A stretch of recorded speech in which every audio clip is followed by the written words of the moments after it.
Bonjour et bienvenue sur ma chaîne High-Tech et Multimédia. Aujourd'hui, j'ai présenté une console émulateur rétro gaming, la LD300, aussi appelée Paukidi Q90. Donc là, on a la boîte de la console, donc on retrouve un petit schéma de la console, donc tout à fait classique. Sur le côté, on a un petit schéma de la console avec les boutons qui sont précisés, donc bouton L, tout ça, mais c'est pas très utile parce que c'est plutôt simple à prendre en main. De l'autre côté, on a un peu les spécifications. Donc on a un OS 64 bits, c'est OpenDigux, donc un OS open source Linux. Là, on a les émulateurs, donc un émulateur arcade, Game Boy Advance, NES, Super NES et Sega. Donc on a un support multilangage, donc c'est pratique pour avoir plusieurs langues. Donc après le reste, il n'y a pas trop de choses intéressantes sur la boîte. Donc on va pouvoir commencer à ouvrir. Donc tout de suite on voit la console. Donc on voit qu'elle n'est pas très bien emballée parce que je l'ai déjà déballée, je l'ai déjà testé, donc on va la mettre de côté. Ensuite on a un petit tiroir avec un câble en USB type C, donc c'est plutôt bien pour la charge rapide. Voilà. Après, on a une petite notice en chinois, donc voilà. Et c'est tout. Donc, voilà. On rangeait tout ça. Et regardez la console. Donc, je la sors du film plastique. Donc, déjà, je trouve qu'elle a un très beau rendu visuel. Donc, j'aime bien la couleur turquoise. Après, elle existe aussi en coloris transparent. Donc, déjà au niveau des boutons, la croix directionnelle m'a l'air de plutôt bonne qualité. Ça sera à tester dans les jeux. Donc, on a un stick analogique, ce qui est plus trop pratique. Et bien, parce qu'il faut savoir que la console est au prix de 35 €. Donc, pour 35 €, avoir un stick, c'est plutôt bien. Donc on a 4 boutons classiques qui ont l'air de bonne qualité aussi. Un bouton Select et Start et Plus et moins. Et aussi des boutons L et R, donc c'est pratique pour la Super Nintendo, la Game Boy Advance. Donc derrière, c'est vraiment bien, on a une trappe pour pouvoir accéder à la batterie. Donc une batterie 3,7 volts de chez Nokia. Donc ça pourra fournir une autonomie d'environ 5 heures, 6 heures. Donc après sur le côté, on a un port micro SD avec une carte micro SD de 16 Go. Donc on va pouvoir rajouter des ROM si on veut et des émulateurs. Il faut savoir qu'il y a déjà beaucoup de ROM installés dans la console. Une prise jack, donc c'est pratique pour brancher un casque. Une molette de son. Un câble à la prise USB-C, les haut-parleurs qui sont là et le bouton pour l'allumer. Donc on va allumer la console. Hop, on voit que ça démarre assez rapidement. Donc voilà, on est déjà là, on arrive sur le menu des émulateurs. Donc déjà, on voit qu'il y a plus d'émulateurs que ce qui était écrit derrière. On a un émulateur Game Boy, Game Boy Color, Game Boy Advance, NES, Super NES, Game Gear, Master System, Mega Drive, PlayStation, Neo Geo Pocket, WonderSwan, PC Engine, Arcade, CPS, Neo Geo et MAME. Donc après, avec les boutons L et R, on peut naviguer dans différents menus. Donc un menu avec des jeux préinstallés. Par exemple, on a Quake ou Quake 1 ou Doom. Enfin après, on a plusieurs autres jeux, je ne connais pas forcément. Après, on a un menu paramètres, donc on peut pouvoir éteindre la console, configuration, tout ça. Et un menu avec des applications, un lecteur multimédia, tout ça. Mais ce qui nous intéresse, c'est le menu des émulateurs. Donc on va tester quelques émulateurs pour voir si ça fonctionne bien. Donc je vais lancer l'émulateur Game Boy. Et là, on voit qu'on a déjà 221 jeux préinstallés juste pour la Game Boy. Donc c'est plutôt beaucoup rien pour la Game Boy. On va pouvoir tester Super Mario Land 2 par exemple.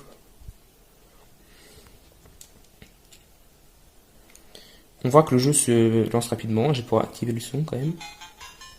Donc on voit que la molette de son quand même est pas hyper pratique parce que je trouve que même le son au minimum est fort et il n'y a pas, on peut pas mettre le son faible.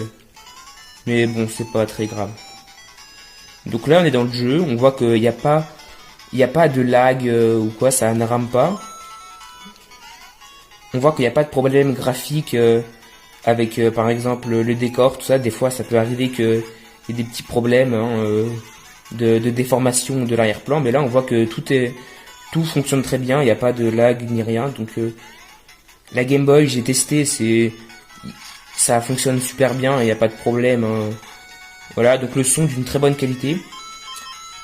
On est sur un écran IPS, donc on voit peut-être pas très bien, mais c'est une super qualité. Après, c'est pas sur la Game Boy qu'on verra le mieux, mais donc on va pouvoir tester d'autres émulateurs. Donc on fait moins, et là on a le petit menu d'émulateur. Donc on peut sauvegarder, charger une sauvegarde, tout ça, les options, et quitter. Donc pour tester un jeu par exemple, la Game Boy Color c'est pareil que la Game Boy, hein, ça fonctionne parfaitement, tout ça. La Game Boy Advance par exemple. Donc la Game Boy Advance, on a 110 jeux, donc c'est pas mal quand même. Hein. On va pouvoir tester un jeu par exemple, Sonic Advance.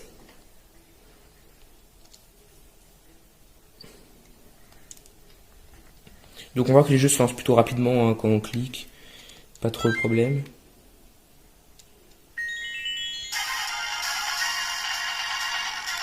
Donc là, on va dans le menu. Je crois que j'avais déjà une sauvegarde. Donc voilà. Donc là, on voit que charger les sauvegardes, ça marche déjà. Parce que moi, j'y avais déjà joué et que la sauvegarde se lance parfaitement. Donc là, on peut voir que sur un jeu rapide comme Sonic, par exemple, ça a l'air de fonctionner plutôt bien. Il n'y a pas trop de problèmes. Niveau sonore ou de lag, par contre, je sais pas trop où je suis là. Donc je suis un peu, je sais pas où.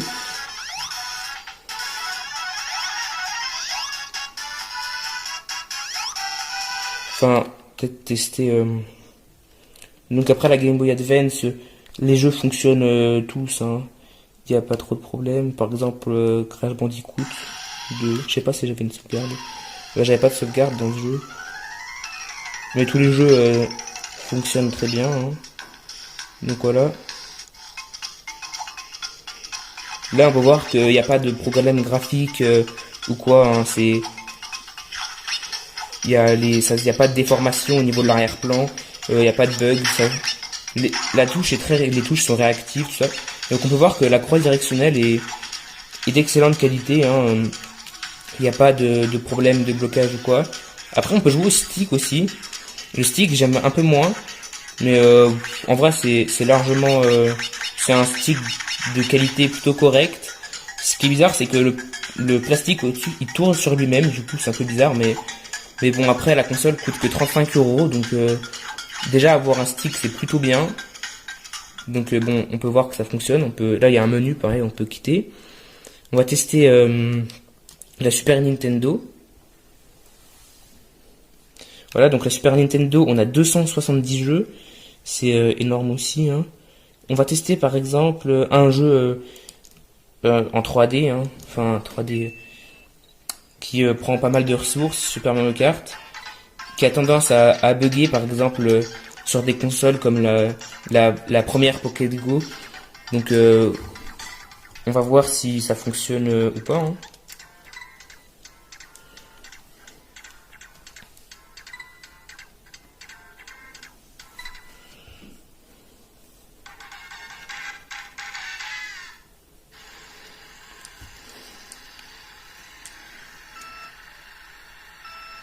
Donc là, on peut voir quand même que le jeu a l'air un peu ralenti. C'est quoi déjà pour avancer, c'est ça. Donc le jeu lag un peu. Mais ça, c'est à cause du mode 7. Mais ça reste jouable, même s'il y a quelques petits lags. Ça lag un peu quand même. Mais on peut jouer. Mais bon. Après, peut-être que si on fait des mises à jour de l'OS, tout ça, ça peut être plus fluide. Donc bon, après tous les jeux Super Nintendo, ça fait par exemple Super Mario Kart ou F0, il y a des lags, hein, mais après tous les autres jeux ça fonctionne, hein, par exemple Mario, donc on peut tester par exemple Super Mario World. Donc il y avait une sauvegarde aussi, je crois. Non.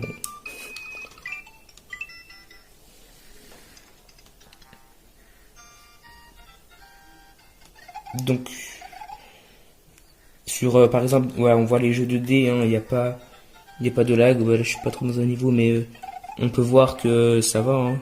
Il n'y a pas de lag ni de déformation graphique. Je l'ai déjà, ça fait déjà plusieurs jours que je l'ai utilisé cette console, je l'ai testé tout ça. Il n'y a pas de lag. Donc je suis mort, mais donc la Super NES, à part les jeux comme F-Zero ou Super Mario Kart qui lag un peu, ça tourne parfaitement. Après Game Gear, Master System, tout ça, ça tourne bien. Mega Drive, il peut avoir des fois des petits problèmes avec des jeux un peu rapides comme Sonic. Donc là, on voit que le jeu se lance super rapidement, hein, comme d'habitude. Donc j'ai téléchargé une sauvegarde. Donc j'ai une sauvegarde. Donc là aussi, les sauvegardes fonctionnent parfaitement. Donc on peut voir que le jeu, là aussi, fonctionne parfaitement. Pas de ralentissement ni de bug graphique. Hein. C'est parfaitement fluide. Donc la Mega Drive, ça tourne parfaitement, tout ça. Voilà. Donc pouvoir tester d'autres émulateurs. Après, j'avais envie de tester la PlayStation parce que c'est quand même une console assez difficile à faire tourner, parce que surtout sur une console à 35 €, ce serait...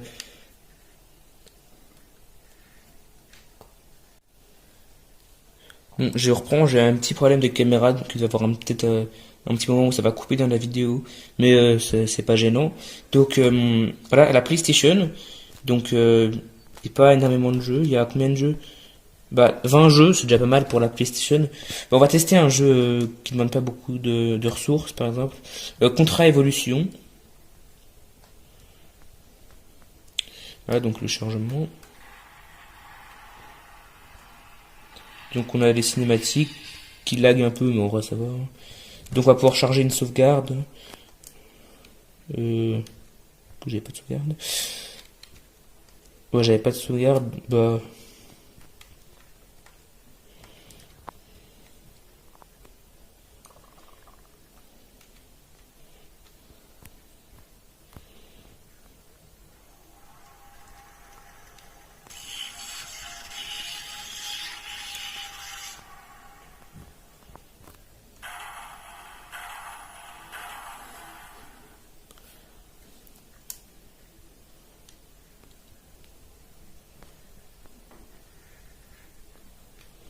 Donc là on arrive sur un menu hein, tout simple.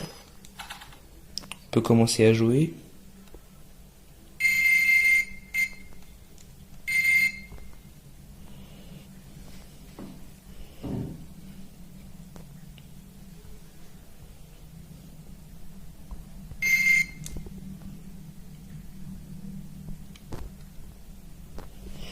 Donc là on arrive dans le jeu directement avec les ennemis et tout. Hein. Donc le jeu n'est là. Pour l'instant, pour un jeu PlayStation, ça lag pas. Après, c'est un jeu 2D, mais donc je pense que sur cette console, on pourra faire tourner tous les jeux 2D de la PlayStation, tout ça. Après, je crois qu'il y a un moteur de vibration aussi. Pour l'instant, j'ai pas trop vu, mais je crois que c'est parce que là, il n'y a pas trop de vibration dans les jeux. Donc pour 35 €, ça fait tourner déjà des jeux 2D de la PlayStation. Et voilà, donc quand on meurt, on sent il y a une vibration. Donc il y a quand même un moteur de vibration dans cette console. Donc on va tester un jeu 3D. Donc par exemple Resident Evil, c'est pas vraiment un jeu complètement 3D, donc ça tourne parfaitement. Hein. On va pas le tester en vidéo, mais j'ai déjà testé, ça fonctionne bien. Donc par exemple Dino Crisis. Voilà, donc le jeu se lance assez rapidement.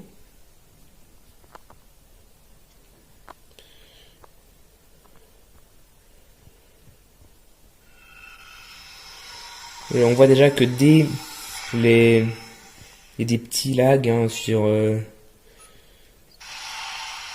la vidéo d'introduction. On voit que voilà, par exemple, le son est très saccadé, tout ça. Ça a bugué. Ah non. Donc je pense que ça va pas être jouable. Hein. Oh, quoique.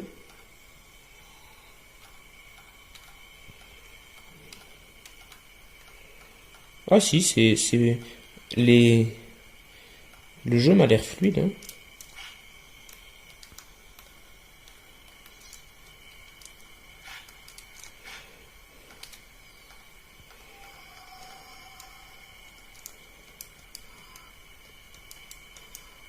Hum, si, je pensais pas que, bah en fait c'est un peu comme Resident Evil, mais après je sais que Tekken il bug sur cette console, mais j'ai pas trop, je crois que j'ai pas Tekken, donc on pourra pas tester, mais il faut savoir que tous les jeux un peu 3D qui demandent beaucoup de puissance sur la PlayStation, ça tournera pas, mais la Nintendo 64, je sais pas, peut-être certains jeux, mais ouais, donc là on voit que ça fonctionne même plutôt bien, hein. Donc pour 35 euros, ça, voilà, on sent le moteur des vibrations là en jeu. Il est pas, il est plutôt propre, hein, le moteur des vibrations. C'est pas des grosses vibrations ou au contraire un truc trop. Bon, je sais plus trop. Ah, j'ai fait un couteau. Voilà, donc là on voit que même avec plusieurs dinosaures et tout, on sent les vibrations, tout ça, et ça reste fluide quand même. En plus les vibrations sont plutôt bien bien dosées. Voilà, donc là j'ai réussi facilement et sans problème, même bug graphisme ou bug sonore, hein. On peut voir que le son sort parfaitement de façon claire. Donc on va pouvoir quitter. Bon, pour la PlayStation, voilà. Après, j'ai pas trop. Ils ont pas mis de jeu très gourmand, je pense, pour pas parce que ça servait à rien, hein, si ça marche pas. Après, la Neo Geo Pocket, WonderSwan, PC Engine, tout ça, bah ça fonctionne parfaitement, hein, j'ai déjà tout testé. Ça fait déjà plusieurs jours que je l'ai bien testé, tout ça. J'ai pas eu de problème avec, hein, donc plutôt c'est une bonne console, hein. Donc je vais pouvoir faire une conclusion. Donc là, on peut l'éteindre assez facilement. Donc je pense que pour 35 euros, c'est pas la meilleure console émulation. Il y a des consoles mieux, par exemple comme la RG 350, tout ça, mais après c'est tout de suite 60-65 euros, hein, voire 100 euros. Donc là pour 35 euros, je pense hors qualité-prix.